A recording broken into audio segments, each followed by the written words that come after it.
Vamos para a palavra, gente? Então vamos lá. Vamos para Mateus 6:33. O tempo voa. E hoje é nosso culto de ceia, a gente tem ceia no final. A gente está falando todo domingo sobre prioridades. E aqui Mateus registra o que Jesus falou, que nós temos que buscar, não é de qualquer jeito, não vem, a gente busca, em primeiro lugar, o seu reino e a sua justiça. O que é o reino de Deus? É o tempo onde nós buscamos fazer a vontade de Deus. Um reino é um tempo. Ok? Por exemplo, um governo é um tempo. O que é um reino? Um reino é um governo, tá? O Brasil é uma democracia. Só para a igreja entender o que Jesus estava falando para eles era muito claro. O Brasil é uma democracia, tá? Cracia vem do grego governo. Demo vem do grego povo. Então, democracia significa governo do povo. Como assim? A gente vota. Governo do povo. Monarquia, aí é um monarca, o governo de um rei. É um governo de uma pessoa. E a monarquia é chamada de reino, porque tem um o que, gente? Tem um rei. É um rei. Então, para eles era muito claro o reino. Inclusive perguntaram para Jesus, acho que é Lucas 19:20, vê se é aí, Vanessa, que pergunta para Jesus. Não, deixa eu ver aqui.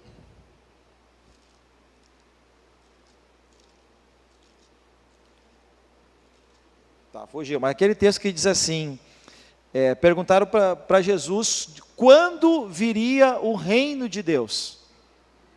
Ou é 18:20. Quando viria o reino de Deus? E Jesus disse, porque o que era o reino? O que ele estava esperando? Jesus como um rei. Aí Jesus diz que o reino não vem com visível aparência. Ele deixou bem claro. É 17, ó. Interrogado pelos fariseus, quando viria o reino? Quando vai vir o rei em nome de Deus? E Jesus respondeu, não vem esse reino de Deus com uma visível aparência. Ele deixou claro, vocês não vão ver um rei. Ele deixou claríssimo. Vocês não vão dizer, é aquele ali, ele está ali, ou ele está lá. Mas ele também disse, porque o reino de Deus vai estar onde? Dentro dos nossos corações. O reino de Deus vai estar dentro dos nossos. Então assim, o que é o reino? O que é buscar em primeiro lugar o reino? É buscar fazer a vontade de Deus na nossa vida. Isso é buscar o reino, que Jesus está dizendo lá em Lucas 6:33. Mas buscai, em primeiro lugar, o reino, que é esse tempo. Buscar viver esse tempo debaixo do governo de Deus. E buscar andar naquilo que é justo aos olhos de Deus. Preste atenção, buscar andar naquilo que é justo aos olhos de Deus. Posso dar um exemplo fortíssimo disso? Estou perguntando se eu posso. Daí eu vou sair da palavra. Sim ou não? Vocês querem ou não querem? Um exemplo de justiça que é diferente da nossa. Então vamos lá. É Lucas. Deixa eu ver aqui. Lucas 17:1. Estava em 17:20, né? Não foi proposital, tá? Eu nem estava lendo Lucas 17, tá? Estou dizendo assim que é bem mas é uma coisa que eu me deparei, eu escrevi na minha Bíblia muito sobre isso. Como é forte esse texto aqui. Jesus disse aos discípulos, é inevitável que venham os escândalos. É inevitável. Alguém vai abrir o bocão. Mas ai do ser humano pelo qual eles vêm. Ai do fofoqueiro, em outras palavras, né? Melhor fora que ele pegasse uma pedra, olha o conselho de Jesus para os que gostam de espalhar coisas. Preste atenção no texto. Estão comigo? Melhor é você pendurar uma pedra de moinho no pescoço e se atirar no mar. O conselho de Jesus é forte. E deixa eu dizer uma palavra, deixa eu dar uma palavra aqui séria agora. Se você estava com vontade de tirar sua vida, essa palavra não é para você, porque Deus é o Deus da vida. Amém? Não vou falar, porque olha, o pastor leu uma palavra lá que é para botar uma pedra no pescoço e se matar, e eu estava com vontade e fui. Deixa uma carta ainda que ouviu do pastor Cássio. Não. Olha o contexto. Jesus falou isso para quem gosta de expor pessoas.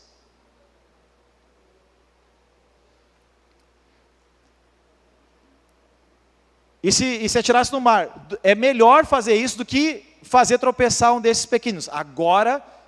Agora faz o seguinte, faz assim, ó. Faz. Sabe quando dói os dedos? Agora é uma chinelada, gente, braba. Bota o 3. Acautelai-vos. Você sabe o que significa essa palavra? Ninguém sabe o que significa acautelai-vos? Acautelai-vos.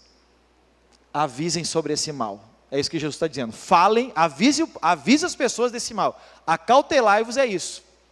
Avisa as pessoas desse mal. Agora preste atenção aqui. Se o teu irmão pecar contra ti, diga contra mim. Contra os outros, você não tem nada a ver com isso. Se o teu irmão pecar contra... Nossa, gigantou o negócio aqui. Está diferente aqui as letras. Repreende-o, ou vai falar com ele. Se ele se arrepender, faz o quê? Perdoa. Agora, até aqui está tranquilo. Ele errou comigo, eu vou lá, falo com ele, e se ele reconhece, eu perdoo e está tudo certo. Agora Jesus ele era um cara assim que ele não facilitava às vezes. Ele vai dizer o seguinte: se por 7 vezes, no mesmo dia, se é teu filho, tu surra. Se é o marido, a mulher pede divórcio. Se é o empregado, bota para a rua, é ou não é? Se por 7 vezes no dia ele pecar contra, não é contra os outros, é direto contigo. Mas 7 vezes ele vai falar contigo e ele diz assim: estou arrependido. Vocês não estão achando graça? Eu acho tão legal esse texto. Porque Jesus desafia a gente aqui. Eita nós. O que Jesus mandou fazer? Espera aí que o texto está só começando. Fique em paz. Por isso que eu disse, sente os dedos aí. Aí Pedro, eu adoro Pedro. Não foi daqui, disse que foi todos. Então os apóstolos disseram. Quem não diria aí, gente? Jesus fala o seguinte então aumenta a fé. Porque senão não vai. Faz sentido o que eles disseram, gente, sim ou não? Entende que não é do primeiro ponto, não é da primeira justiça. Ok, ele errou, conversou, reconheceu, perdoou, está tudo certo. Agora 7 vezes no dia. Se ele reconhecer, perdoa. Isso é a justiça de Deus. Aí os apóstolos disseram o seguinte: Jesus, aumenta a nossa fé, porque senão alguém te vai matar em algum momento vai dar aí. E aí Jesus respondeu o seguinte: se você tiver fé, como um grão de mostarda, direis a essa moreira: arranca-te e transplanta-te ao mar, e ela vos obedecerá. Preste atenção que esse texto ele está linkando ao perdão. Parece difícil, ele está dizendo, mas se vocês tiverem fé. Então o que Jesus está ensinando aqui? Que perdão é um ato de não é o que eu sinto. Estão comigo, gente? Perdão não é o que eu sinto. Perdão é um ato de fé. Está claríssimo. O que eles dizem? Aumenta a fé para a gente perdoar. E Jesus diz, se vocês tiverem fé, vocês vão fazer coisas grandiosas. O perdão vai ser uma delas. Pode passar. Qual de vocês, tendo um servo, ocupado na lavoura ou guardando gado, lhe dirá quando voltar do campo: vem já e se coloque à mesa. E que antes não lhe diga: prepara-me a ceia, cinge-te, serve-me, enquanto eu como e bebo, e depois comerás tu e beberás? Porventura terá de agradecer ao servo, porque este fez o que lhe havia ordenado. Segura aí, olha só o contexto. Jesus agora pega o seguinte: vocês têm um empregado, o empregado está trabalhando para você, aí no final do dia ele continua trabalhando para ti. Naquele tempo não tinha sindicato, não tinha 8 horas, não tinha, o negócio era intenso. Aí ele volta da lavoura lá, ou do campo, cuidando dos animais, ele volta, e a pessoa diz: estou com vontade de comer um carreteiro, faz para mim. Ou uma vaca atolada, faz aí um aipim com costela, e tal, faz aí para mim. E aí a pessoa faz, serve, e depois ela pode comer. Porventura terá de agradecer o servo, porque ele fez aquilo que ele tinha que fazer? Olha o que Jesus está dizendo: perdão não é uma opção, perdão é algo que nós temos que fazer. Forte o texto. Não é uma opção, e é por fé, muitas vezes é por fé, porque a gente não quer perdoar. Aí agora o 10, o 10 é brabo. Assim também vós.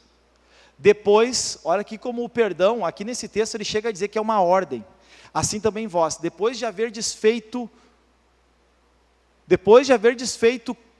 quanto vos foi ordenado, dizeis: somos servos inúteis, porque fizemos apenas o que devíamos. Só isso. Claro que eu podia aqui elencar diversos, e eu já falei aqui, por que será que Deus dá como ordenança, como um ato de fé, como uma obrigação perdoar? Deus é ruim ou é bom, gente? Deus é ruim ou é bom? Quem sentiu Deus aqui, sentiu coisa boa ou coisa ruim? Coisa boa, sim, não é? Aqui com Deus, em Deus a gente sempre vai sentir coisa boa. Bom, se Deus diz que é uma ordem, que é por fé e que tem que ser feito, é porque não é bom para quem é perdoado. É bom para quem? Perdão é cura, gente. Perdão é libertação. Mas é a sua libertação emocional.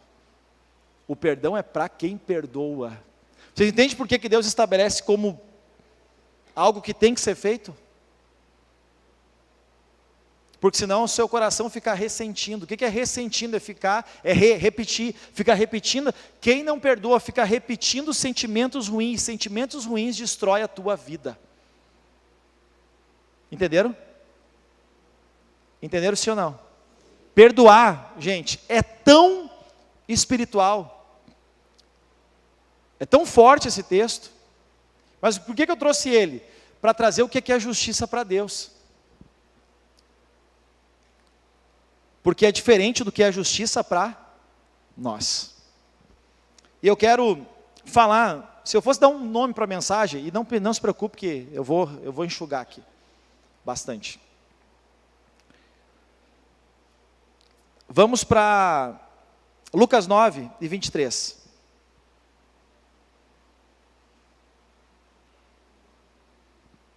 Jesus dizia a todos: se alguém quer vir após mim, a si mesmo se negue, dia a dia, tome a sua cruz e siga-me.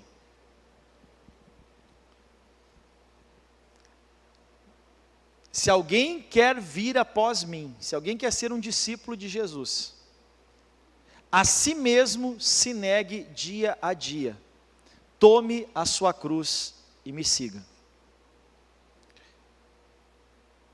Essa palavra ficou no meu coração essa semana, e na verdade ela nasce de uma conversa que eu estava tendo com um tio, e ele falando de um vídeo que ele viu do Fernandinho, que depois de um culto uma pessoa procura o Fernandinho, ministro de louvor, que canta o Faz Chover.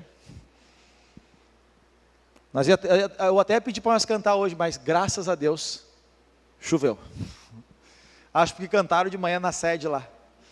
E temos orado por isso como igreja também, para que venha chuva, que não venha desastres, né? Mas que venha chuva. E ele disse que uma pessoa procurou ele. E uma pessoa dizia o seguinte para o Fernandinho: Fernandinho, eu amo Jesus, mas eu sou homossexual. Eu amo Jesus. Eu quero Jesus. E essa questão agora é uma questão que eu estou falando bíblica. Nós não estamos aqui julgando você, nem condenando você, ou alguém que você conhece, de maneira nenhuma. Inclusive não sei ninguém aqui que é, e se fique em paz. Porque é você e o... Agora a Bíblia é clara nesse assunto. É muito clara. Como em outros assuntos. Por exemplo, você não se ofendeu quando eu falei da pessoa que cria escândalo. Essa pessoa tem que botar uma corda no pescoço e se atirar no mar. Aí, só que o escândalo no sentido de espalhar, de falar mal, de trazer um mal. Tem gente que adora expor o mal da igreja. Ou da igreja não, né? Da igreja também, tem pessoas que falam mal da igreja, mas mal de pessoas da igreja. E aí Jesus traz essa aplicação. E aí, normalmente, as pessoas não se ofendem, até porque as pessoas olham e dizem: eu acho que não é para mim. Fica ligado na palavra. Agora, quando toca em um assunto que é muito direto, aí às vezes a gente fica meio incomodado, né? Não, mas... E essa pessoa, ela quis dizer isso: Fernandinho, eu amo Jesus, mas eu tenho essa questão na minha vida. E achando que talvez o Fernandinho ia, não sei, porque eu não vi, né, o tio falou, mas eu imaginando, achando que de repente o Fernandinho ia dar uma palavra, e o Fernandinho disse para ela o seguinte: não, tu não entendeu o evangelho. Porque o evangelho é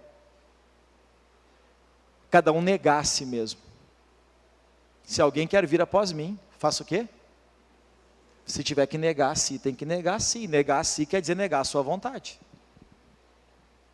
Tome a sua cruz e me siga. Eu quero ir para um outro episódio da Bíblia agora, que é um pouco, contei a história para saber o contexto, e esse texto ficou falando muito no meu coração. E lá em Lucas 18, a partir do versículo 18, Jesus, ele está conversando, e um homem de posição, um certo homem de posição, tem uma outra tradução, deixa eu ver se a minha não é, inclusive.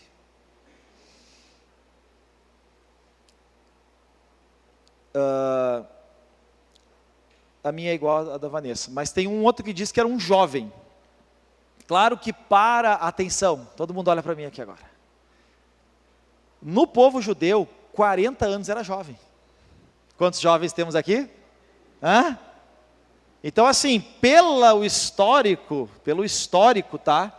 Pelo contexto ali, se vê que ele não é uma pessoa, ou ele ganhou uma herança, o que não parece no texto, tá? Mas poderia ser, não parece. Mas ou ele ganhou uma herança, ou ele tinha os seus 40. Porque ele tinha construído algo. E é interessante que ele constrói uma vida com muitos princípios, dentro de princípios. Um certo homem importante lhe perguntou: bom mestre, o que eu preciso fazer para herdar a vida eterna? Olha a preocupação dele. Aqui tem um ponto bem legal. Tem um ponto interessante aqui. Deixa no 18. Porque vocês vão ver que ele tinha muitas coisas assertivas na vida dele, mas ele estava preocupado com uma. Ele não se sentia salvo. Porque uma pessoa que se sente salva não precisa orar a Jesus para saber o que ela tem que fazer para herdar a vida eterna. Então ele estava com essa preocupação: bom mestre, o que eu tenho que fazer para herdar a vida eterna? Eu quero ser salvo. O que eu tenho que fazer para ser salvo? E aí Jesus disse: por que me chamas bom? Ninguém é bom, exceto um que é Deus. Deus é bom.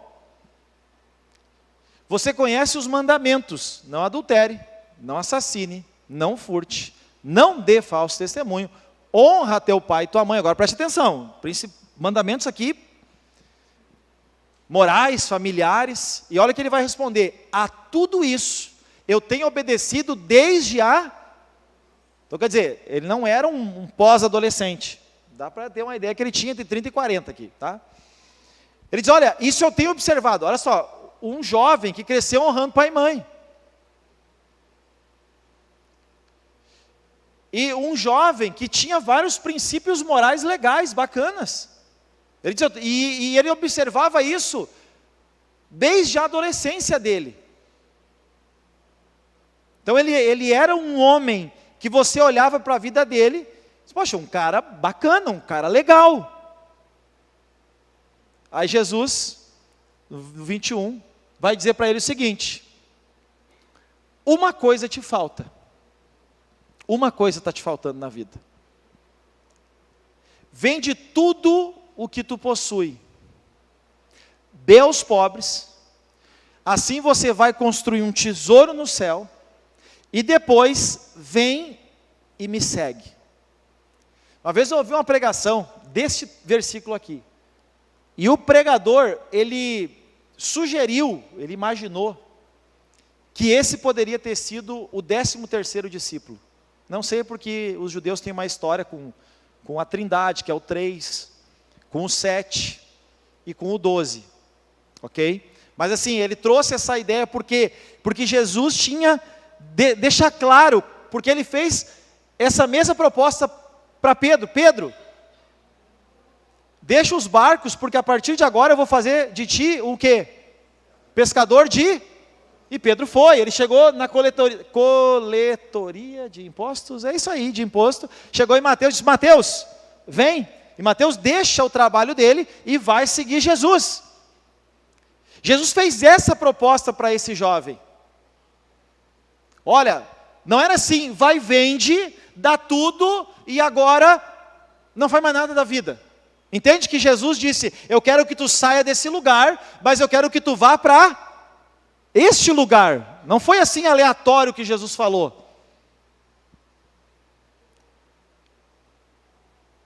Vocês estão entendendo sim ou não? Jesus deu olha, tu está aqui, eu quero te levar para ali, mas para isso tu vai ter que fazer isso aqui. Então vai, vende. Jesus não fala, preste atenção, que ele conquistou esse dinheiro de forma ilícita. Talvez ele trabalhou, era um cara competente, dedicado, trabalhador, enfim. Vai, vende tudo o que tu possui, dê aos pobres. Tu vai construir uma herança nos céus. Eu vou abrir um parênteses aqui. Pode ser? Mais um. Essa semana eu e a Grazi estava falando, ela que me trouxe, inclusive, uma situação de uma pessoa, enfim, deixando bem claro que não é paciente dela, porque ela não compartilha essas questões. Mas uma pessoa que trouxe a ela essa situação de uma pessoa muito rica. Muito rica. E quando eu falo rica, eu falo de milhões. Mas que está perdendo tudo na vida, menos o dinheiro. Mas está perdendo tudo, menos o dinheiro. E a gente estava tentando até entender a questão de crença, nem entrando na questão espiritual, mas a questão de qual é a crença será que ele tem? E ele tem uma crença, um medo de perder absurdo. Isso foi um que a gente identificou. Então ele tem um medo de falta, e pelo medo de falta, ele não compartilha, ele não é generoso, e ele nem usufrui.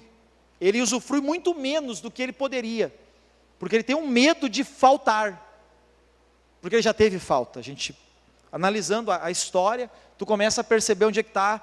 A crença é um pensamento dominante, que ele é uma mentira, mas para aquela pessoa ele é uma verdade. Então é difícil tu conseguir mudar aquilo na cabeça, mas não quero entrar nesse ponto. Mas o que a gente percebeu? Poxa, é uma pessoa que poderia ter uma vida e ajudar pessoas e contribuir em uma série de coisas. Claro, ele não é cristão, porque isso está na veia do cristão. A generosidade, a contribuição, entender que o teu dinheiro,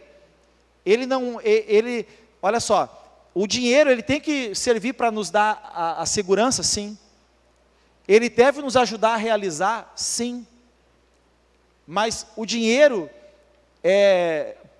ele tem que servir para você contribuir com o mundo. E com pessoas que não podem te dar nada em troca. Um dia eu estava ouvindo o pastor Hernandes Dias Lopes falar, e ele disse o seguinte: o dízimo é uma direção divina, que todos devem trazer à igreja. Mas todo cristão também deveria separar um valor das suas finanças, para todos os meses ajudar alguém que precisa, financeiramente falando.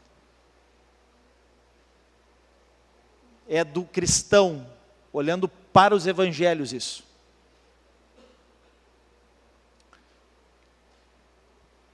Porque o dinheiro na mão do cristão, ele não é para você apenas ficar olhando quanto que ele rende, mas sim o que ele pode trazer de bênçãos e de benefícios. E uma coisa que eu aprendi, isso fora, estudando, fora cristianismo, é que você pode prosperar financeiramente, e muito, e Deus não fazer parte da sua vida. Então quer dizer que isso quebra a ideia de que dinheiro é bênção de Deus, porque você pode fazer riqueza sem Deus, porque esse jovem fez, e não se sentia salvo.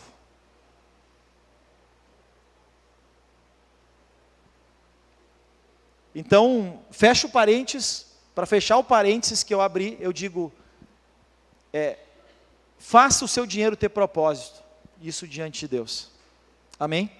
Volto aqui para encerrar a mensagem.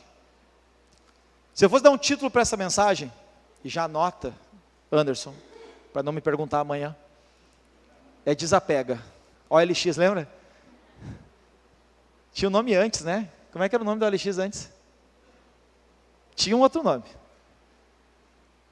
Mas enfim, desapega. E aí Jesus disse para ele, olha, vai, vende, dá, vem e me segue. E aí olha o que diz o versículo seguinte. Ouvindo isso, ele ficou triste, porque ele era o quê? Muito rico. Ele era muito rico, mas não era salvo. E é interessante, Jesus ele é Jesus. Porque Jesus não vai falar contigo aquilo que para ti não seja um confronto. Tem muitas pessoas, eu não gosto muito quando a pessoa diz assim para mim na porta, e eu não estou pensando em ninguém, amém? Estou pensando em ninguém, de verdade aqui, de coração, porque se eu estivesse pensando eu não falava, mas eu vejo muitas vezes na porta a pessoa sorrindo assim, vá pastor, que palavra hoje, tipo assim, foi boa? Porque quando é ruim a gente não fala. Só que a palavra de Deus, quando ela é boa mesmo, é porque ela mexeu, sabe? Mexeu. Sabe? Botou o dedo aonde dói. E esse texto é prova disso. Que ele vem todo feliz. Olha que legal, gente. Jesus, imagina alguém chegar aqui. Hoje eu vim na igreja para saber o que eu preciso fazer para herdar a vida eterna. Olha que coisa boa a pergunta do cara. Esse cara aí tá... de Jesus, esse cara aí, Deus já tocou no coração dele, a gente não pensaria isso, gente. Falasse com um obreiro aqui, ia chegar em mim, tu não tem noção, tu não tem noção. Rodrigo chegou ali em mim e disse o seguinte, hoje eu vim na igreja para saber o que eu preciso fazer para herdar a vida eterna. E os mais espirituais iam dar aleluia e glória a Deus, e falar até em línguas. Aleluia, Deus está fazendo uma obra. Então olha o coração desse jovem, pois é. Aí Jesus começa a conversar com ele e diz o seguinte, vai, vende tudo. Ele disse para Jesus que ele era rico? Sim ou não? Não, ele não disse, mas Jesus sabia. Fala o seguinte, vai, vende tudo. E vem. Vai, vende, dá e vem e me segue. Vai, vende, dá, vem e me segue. Aí ele não foi. Porque quando ele viu aquilo ali, ele não gostou. Ele ficou muito triste, porque ele era muito rico. E sabe qual é o problema dele? É que ele era mais apegado ao dinheiro do que aquilo que ele buscava, que era a salvação. O problema dele era o apego que ele tinha pelo dinheiro. O problema desse jovem é o apego que ele tinha ao dinheiro. Onde eu quero chegar com tudo isso? Só fazer o link e a gente encerra. Esse jovem, como muitas pessoas colocam, a confiança, tem uns que colocam a confiança na família. Família é tudo. Se for maior que Deus, você está correndo risco. Estou falando sério. Estou falando biblicamente para vocês.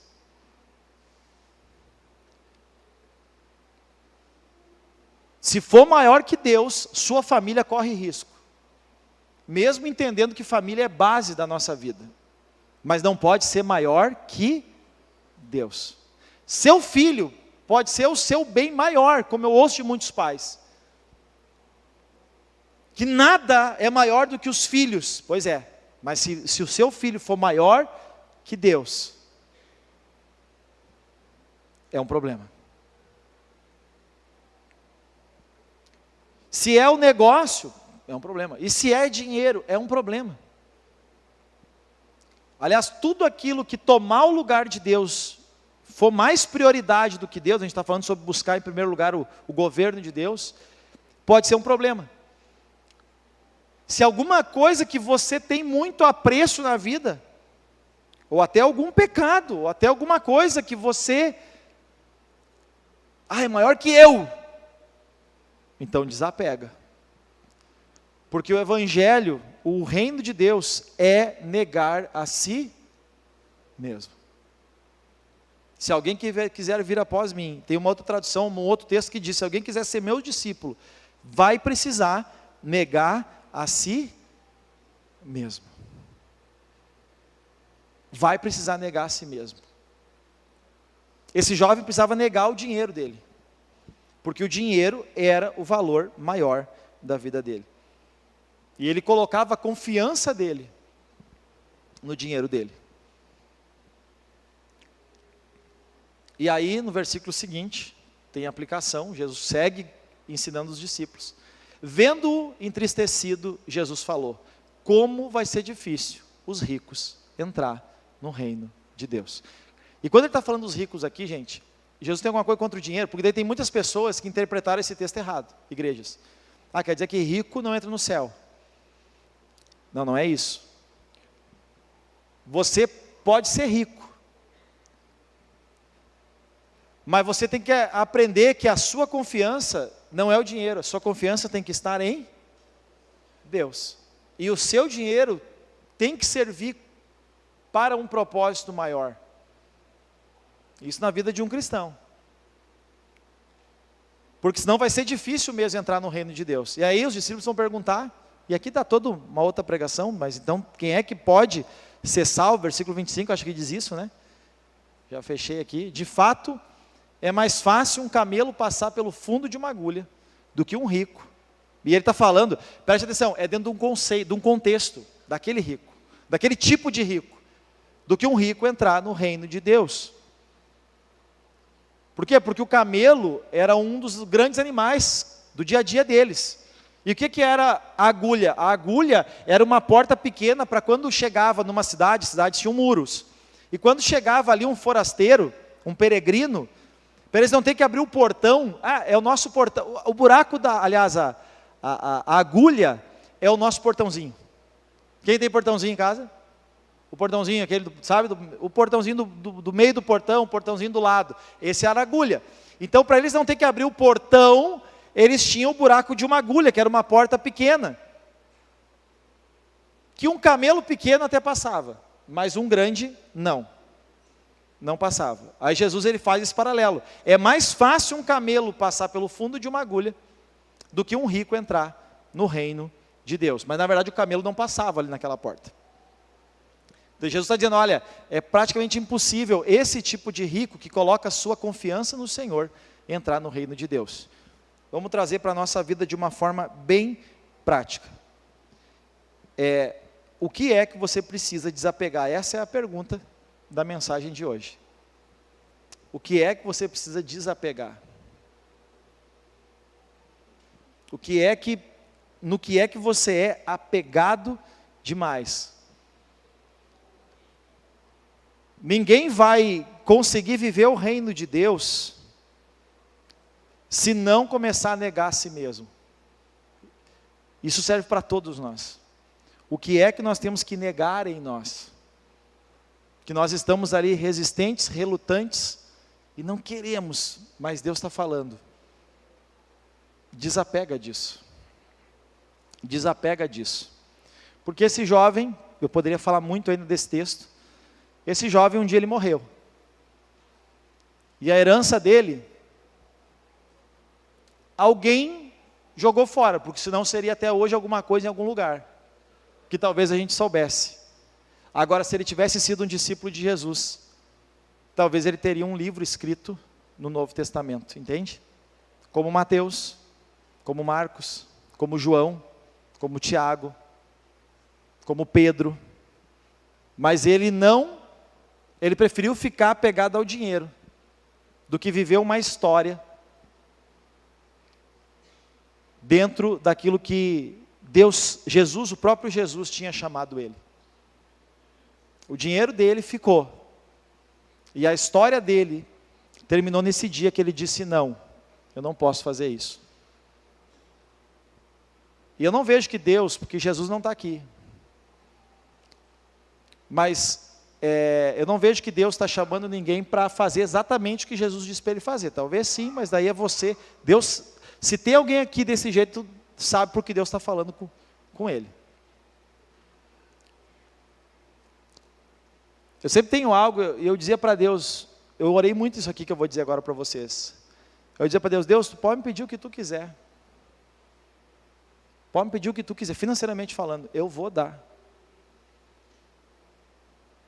O Senhor me pediu um carro, eu dou. Me pediu uma casa, eu dou. Eu dou. Se Deus me mandar dar, eu dou. Primeiro porque eu sei que não é nem uma questão de plantio, tá? É uma questão de confiar que é um plano dele para a minha vida. Mas eu olho para mim e já penso, dificilmente Deus vai pedir isso para mim. Porque eu não estou apegado a isso. Eu não estou dizendo que eu não gosto, eu estou dizendo que eu não estou apegado. Esse não é um apego que eu tenho. Não é. Por mim, a minha casa tinha uma placa de vende, não tem por causa da Grazi. E eu estou dizendo que eu vendo para doar, mas vendo para outras coisas, entendeu? Mas se Deus mandar, eu não tenho dificuldade de fazer. Inclusive já fiz coisas financeiras que Deus não mandou fazer, mas eu fiz. E compartilhando com alguém, há uns dias atrás, aquilo foi bem legal, eu ouvi. A pessoa disse: legal tudo isso, Cássio. E eu vejo que Deus honrou isso na tua vida. Sabe que às vezes a gente não percebe, a gente esquece, ou a gente não olha, e realmente, Deus fez grandes coisas.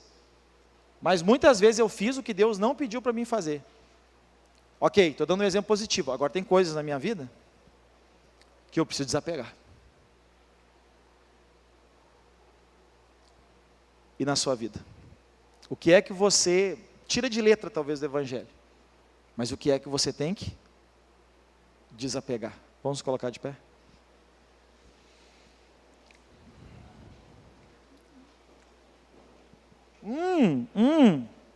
Não desconcentra. O pessoal da ceia que está aí, né? O pessoal do louvor vem. Esqueci de uma parte. Olha Lucas 18:15. É antes, tá? Antes de Jesus falar com o jovem rico, concentra aqui quem está no lugar, tá? Meu Deus, gente, parece a rodoviária no Natal. O povo se mexendo. Olha só, olha o que Jesus disse antes para os discípulos. Alguns também traziam crianças para Jesus para que ele lhes impusesse as mãos. E ao verem isso, os discípulos começaram a repreender, não queria que as crianças viessem até Jesus. E aí Jesus chamou a atenção, aliás, Jesus chamou para si as crianças. Jesus chamou para si as crianças. E disse para os discípulos: deixem vir a mim as crianças, não as impeçam. Pois o reino de Deus pertence... Agora olha só, vocês estão comigo ainda, sim ou não? Olha só, Jesus está lá, e os pais, aqueles pais achando que Jesus vai resolver o problema dos filhos deles. A má educação que, enfim. Vai lá, leva para Jesus, né? E aí, aí os discípulos, não, Jesus já tem mais o que fazer, vocês não têm problema nenhum. Jesus disse, deixa vir as minhas crianças. E aí Jesus, gente, devia ser difícil andar com Jesus, porque ele dá umas viradas assim, ó, umas viradas assim que tu tinha que estar ligado o tempo todo para não perder nada. Deixa vir as minhas crianças, não impeça elas, porque é o seguinte, o reino de Deus pertence aos que são semelhantes a elas. Aqui é outra coisa. Você consegue ver isso no texto? Sim ou não? Aqui é outra coisa. O reino de Deus é semelhante. O reino de Deus pertence aos que são semelhantes a elas. Tá, daí na sequência ele fala do jovem rico. Gente, Jesus não põe palavra fora. Você já viu como criança é desapegada? Esse texto está antes, agora vai começar a contar a história do jovem rico. Criança desapegada, criança ela chora, o brinquedo, ela não é assim, tá ali, daqui a pouco ela vê o outro, ela não é assim criança é desapegada, gente, criança, ela pode ser deixada por pai e mãe, ela vai se apegar em quem amar ela, aquele pai que adotou, a mãe que adotou vai se apegar, porque criança é o quê? Desapegada. E aí ele vem e fala do vida financeira, ele fala com aquele jovem rico, e ele ensina o quê? Sobre desapegar as coisas desse mundo. Então ele tem uma virada aqui, que eu não sei nem se os discípulos, Lucas entendeu porque escreveu, mas os outros eu não sei se entenderam. Porque ele está falando de novo sobre o reino de Deus pertence aos que são que nem crianças. Criança é desapegada. Criança desapegada de família. Desapega, eu quero dizer que ela consegue. Os adultos, meu Deus, criança desapegada de amigo, hoje é o melhor amigo da vida, meu Deus, é nós, aquelas gurias que andavam enganchada de braço no recreio uma na outra, é para sempre, quem andava enganchada no recreio aí? Quero ver as mulheres, quem é que andava? Cadê as amigas, Ju? Tu está enganchada com elas ainda? Sim, não, tá enganchado no Léo agora, entendeu? Não, é nós pro resto da vida, não. Para onde tu for, é tipo Noemi e a sogra, para onde tu fores irei, onde repousares repousarei, o teu Deus é o meu Deus, até trocar de escola, aí acha outra, porque é desapegado, entendeu? Criança pode trocar de casa, sim ou não? Agora vai ficando velho, não, minha casa é minha vida, não, é isso aqui, meu amigo, e daí se apega e é capaz de trocar Deus por um amigo. É capaz, meu dinheiro, é capaz de trocar Deus por dinheiro. O meu isso, o meu aquilo, o meu aquele outro, não, eu não abro mão. O reino de Deus pertence aos que são como crianças, desapegados. Amém? O que você tem que desapegar? É você e Deus. Vamos orar, Pai. Obrigado pela Tua palavra. Tanto lemos, Pai, tantas coisas, uma palavra até um pouco bagunçada hoje, mas de alguma maneira tem um destino aqui para os corações. Na minha vida falou, Pai. Na minha vida falou. E eu peço, Espírito Santo, me ajuda a viver o reino e a Tua justiça, que às vezes é difícil de andar na Tua justiça, Pai, porque a nossa vontade é fazer a nossa justiça. Nos ajuda, Espírito Santo, a desapegar das coisas que nós somos tão apegados nessa vida terrena, uma vida terrena que é passageira, que é tão instável, que não está no nosso controle, e muitas vezes nos apegamos a coisas, a pessoas, a circunstâncias, a tempos e momentos, e muitas vezes colocamos isso na frente do Senhor. Que nós possamos nos desapegar, Pai. Espírito Santo nos ajuda a identificar aquilo que nós devemos desapegar, para que possamos herdar o reino dos céus, para que possamos viver a Tua vontade para a nossa vida. Aquele jovem rico disse não para a tua vontade. E se está escrito, é para o nosso ensino. Que nós possamos, diante do que nós vemos e podemos refletir sobre esse encontro, que nós possamos dizer sim para a tua vontade, Pai. E desapegar para as coisas terrenas. Desapegar para aquilo que toma o teu lugar nas nossas vidas. Pai, em nome de Jesus, eu oro pela minha vida, pela minha casa, pela vida, pela casa de cada um que aqui está, aqueles que estão assistindo essa mensagem, que nós possamos desapegar das coisas, das pessoas, das circunstâncias e nos apegar em Ti, Jesus. Nos apegar em Ti, Jesus. Assim oramos no Teu nome.